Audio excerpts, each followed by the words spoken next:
O eto mga kadonatics, nako, na-expose ang bayaran kahapon sa rally. Bakit? May taga-Sulu daw mga kadonatics daw na pumunta, which is andon talaga sila mga kadonatics, para ipaglaban daw si BBM. Nako, protect BBM daw mga kadonatics. Napag-alaman na hindi pala taga-Sulu. Ganyan ang laruan nila mga kadonatics. Grabe ka dirty. Dirty talaga. Ay nako, wala na kasing maiisip mga kadonatics itong bangag administration. Kahit ano na lang. Ha? Ginagamit pa yung mga Muslim ngayon. Mismong Muslim na taga Sulu ang nagsabi na hindi taga Sulu yung si Akbar na yun. Yung nagpakilalang leader nila. Ay, eto mga kadonatics, panoorin natin. Kawawang mga nilalang. Panoorin muna natin tong video nila. Suportado daw sa BBM. Para ipakita aming suporta sa ating mahal na Pangulo, PBBM. Kami po ay nanggaling sa iba't ibang probinsya ng Mindanao, sa pangunguna po ng Sulu po, PBBM at Bangsasu. Kami po ay taga Basilan, yung iba po ay taga Maguindanao, Lanao at ibang sektor po. So ito sir ay isang pro-BBM demonstration? Opo, hindi lang po ito. No, it is siguro mga 5 times. Kaya ngayon lang kami naging visible. Lahat po ng ano namin, sumasama kami yung grupo namin. Kaya lang ngayon, nagsarili kami para supportuhan. Kasi nakikita namin yung pagre-resign, mababaw yun. Mababaw na dahilan. So against po kayo sa sa mga panawagan na mag-resign ng Pangulo? Hintayin na lang nila yung election ng 2028 para malaman natin kung sino. Kasi tapos na naman ang kanyang panunungkulan sa 2028. At least that time, election na, alam natin kung sino-sino susunod na Pangulo. Sir, pero anong masasabi niyo dun sa mga, marami yung sentimiento dahil daw sa corruption sa gobyerno? Lahat naman, Sulu po, kahit saan BBM ka daw. mapunta. Ganun lang naman talaga, kahit sino. Lahat tao lang naman tayo nagkakamali. Diba? Meron po ba sir, mga grupo na nag-udyok sa inyo na mag-organisa ngayong araw? Nakikita lang namin sa aking sa aking katang isip lang, naisip ko na si BBM katang isip. na nakikita po sa mga grupo, wala pong direktang sumusuporta sa kanya. Kaya po ngayon ginawa namin, supportan siya. Kahit yung mga kawayan, ako ang nagbili. Yung mga iba, sabi ko, pahingin ng 200 mo. Ano kami, ambag-ambag. Katang isip lang daw mga kadonatics. Ganyan talaga mga bangag administration. Hay na kasi kahit ano lang maiisip mga kadonatics. At eto mga kadonatics, taga Sulu na mismo nagsabi na kilala nila tong taong to na hindi taga Sulu. Nabayaran mga kadonatics. Bakit? Ha? Nasa line sa politika pala tong kumag na to. Tapos nawala na siya sa pwesto kasi nga traidor ata. Ano mga kadonatics, wala sigurong nagawa.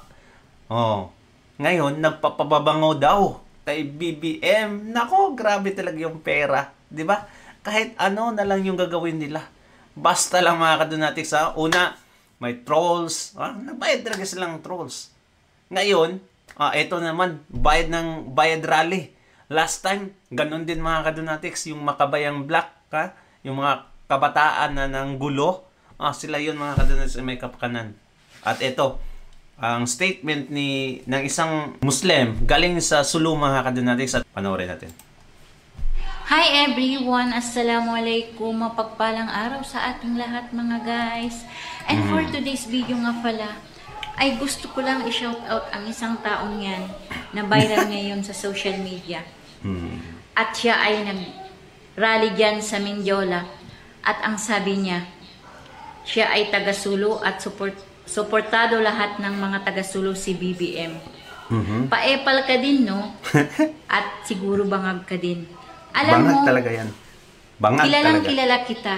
Hindi ka taga-Sulu, ikaw ay taga-Basilan. At ikaw ay si Omar Akbar. Nakasuot pa ng Sulu for BBM mga kadonatics, ay talagang dinamay yung Sulu. At ang ina mo ay si Rajam M. Akbar.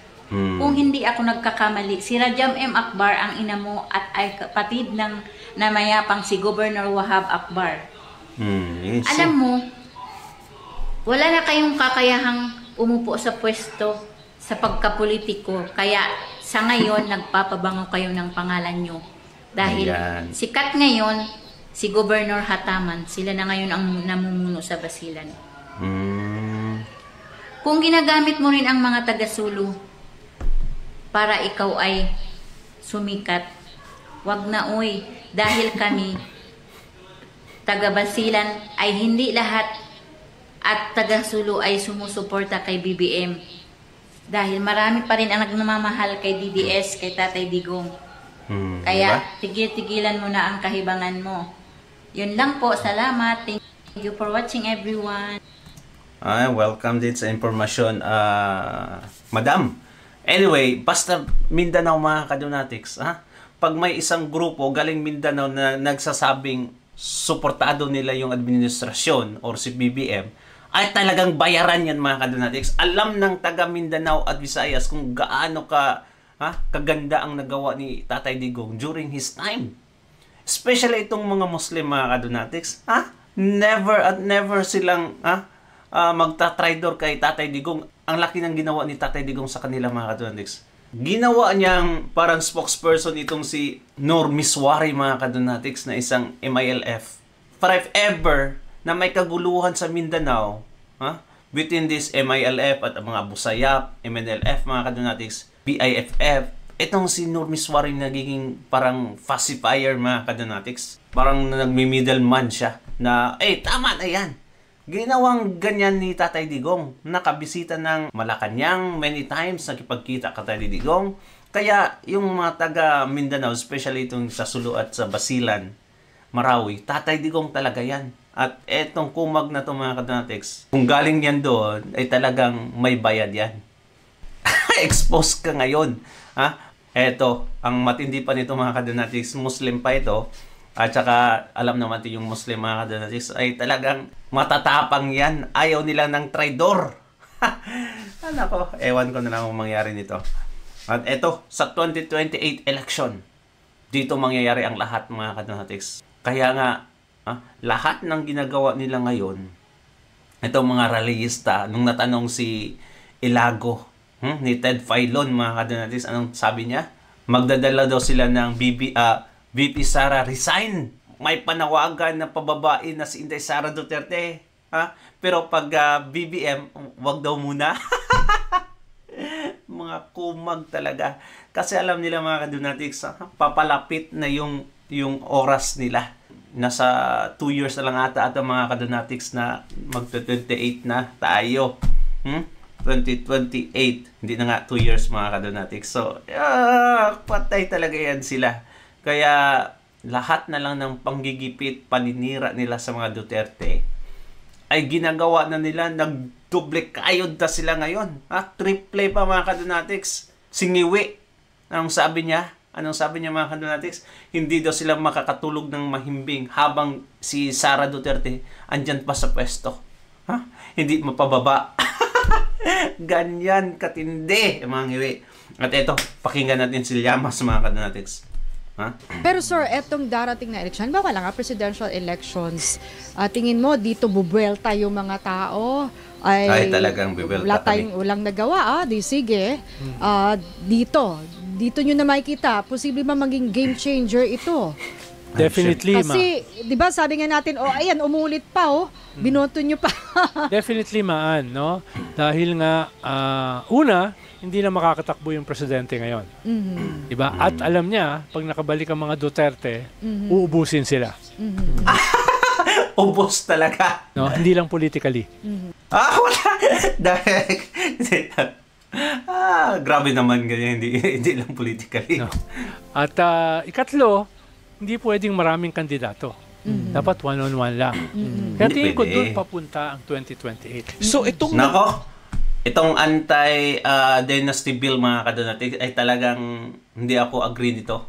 Kasi matagal na yung merong batas ganyan pero hindi nasusunod. Binalik nila ngayon yung issue na yan mga kadonatics kasi alam nila na malalakas yung mga Duterte. Ito lang talaga yung purpose nila mga kadonatics. Binalik nilang issue dahil sa mga Duterte. Wala nang iba. Wala nang iba mga kadonatics.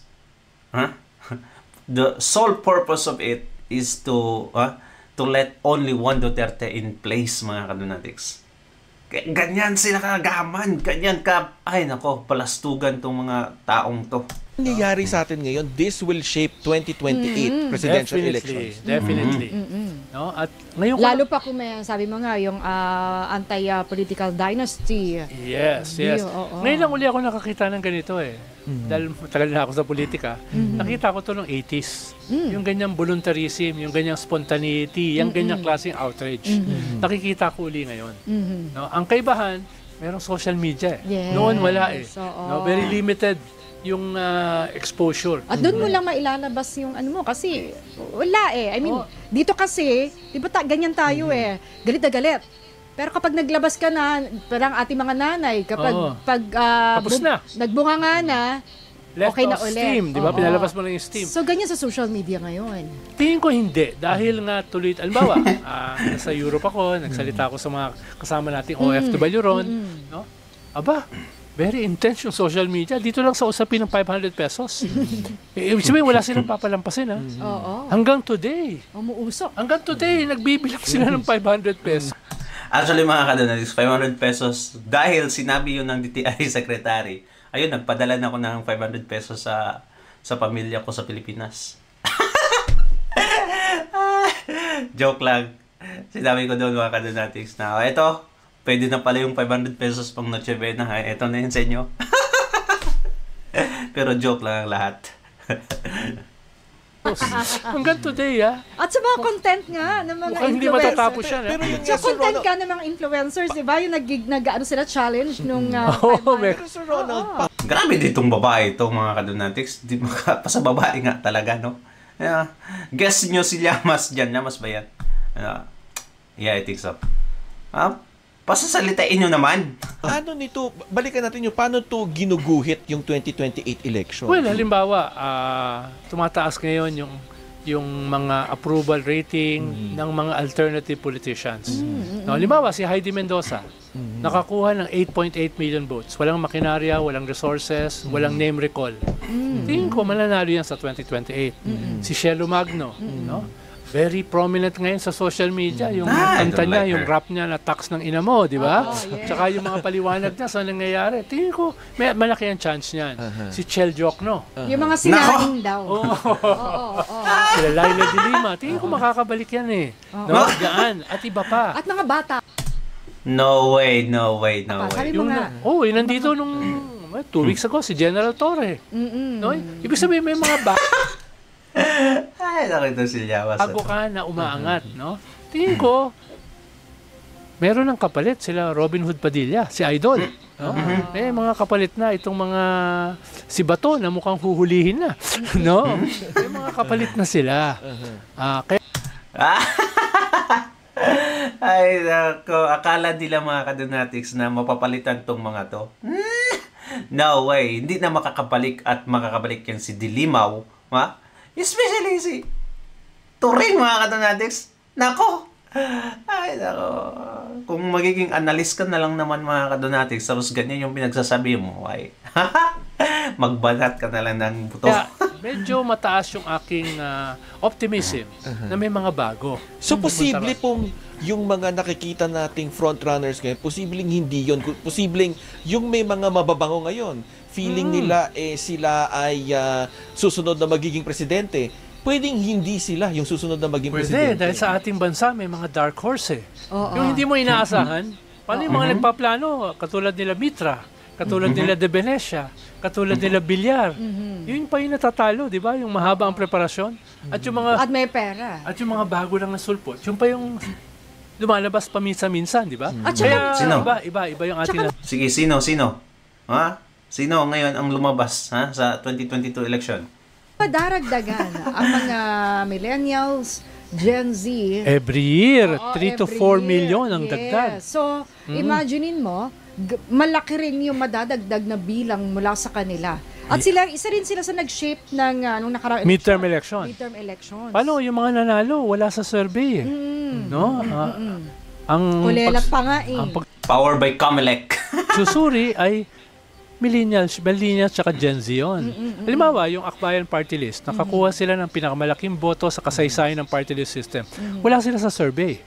Pero sa mga schools, number 1 sila. Almost all schools. sa kabataan. Kabataan. Power nag-deliver Comelec yun. yan. No? Nung nanalo nga mga kadonatics, si pinaupo. Ha? Si Bam Aquino, si Kiko Pangilinan, di ba? Wala sa survey yan eh. Labas sa 12 yan eh. Biglang pumasok sa top 5, top 2. So, yan yung sinasabi natin na bagong elemento. Bago pa lang. Paano kung sa 2028, mas organized na yan? Paano kung sa 2028, mas marami yan?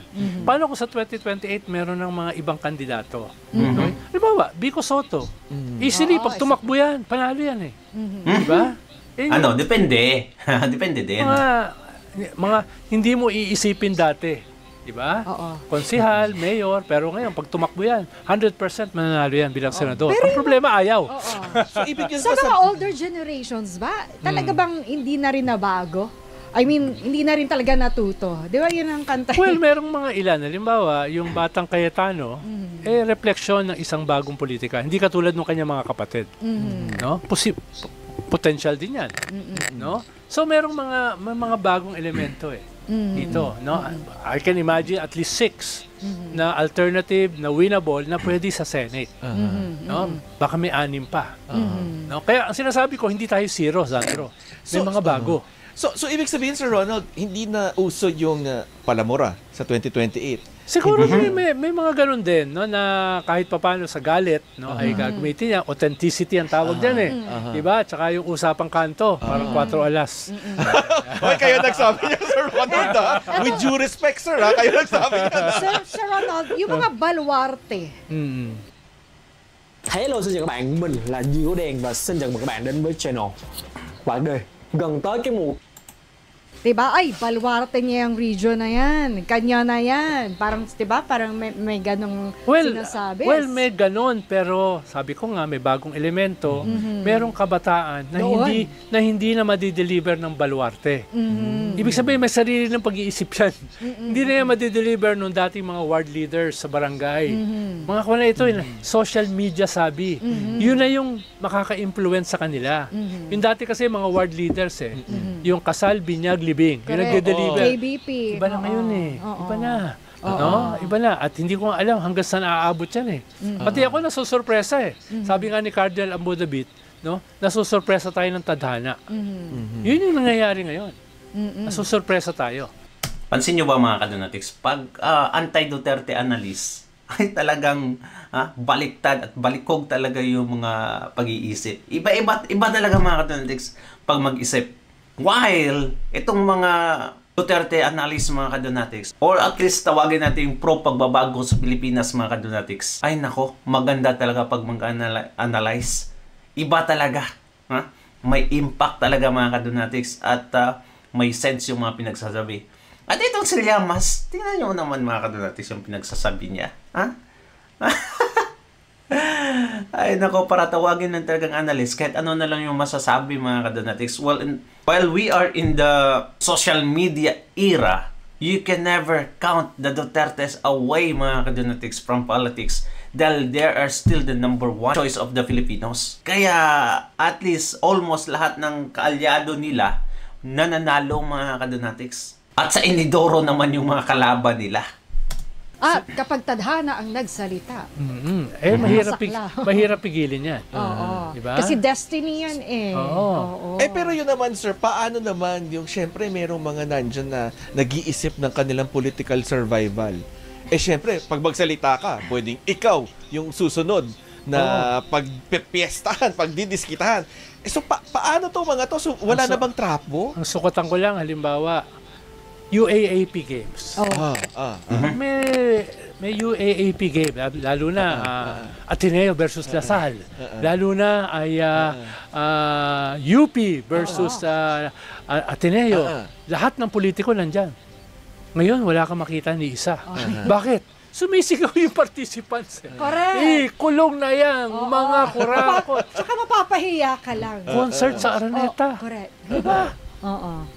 May bagong elemento, no? Ayoko siyang i-overestimate, pero ayoko rin siyang i-underestimate.